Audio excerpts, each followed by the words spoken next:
Ginit naman ng Philippine National Police na walang extrajudicial killings sa kampanya kontra illegal na droga ng administrasyon ng Pangulong Ferdinand R. Marcos Jr.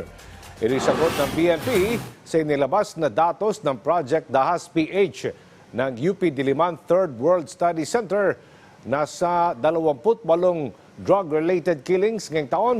Siyam rito ay pulis ang sangkot. Depensa ni PNP Chief Police General Benjamin Acorda Jr. kung may mga operasyon mang nagresulta sa pagkamatay ng ilang drug suspect. Ito'y dahil sa mga pagkakataong kailangan ng self-defense ng mga pulis. Dagdag niya, nananatili mang agresibo ang kanilang mga operasyon. Ipinatutupad naman ito ng tapat at may pagrespeto sa karapatang pantao.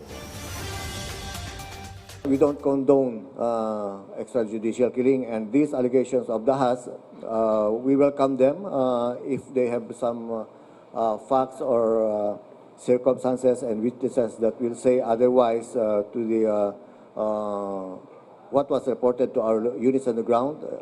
We welcome them because, again, as I said, we want our operations to be aggressive, but we want it done honestly, and we respect the what we call rights of our every individual na hinuhuli.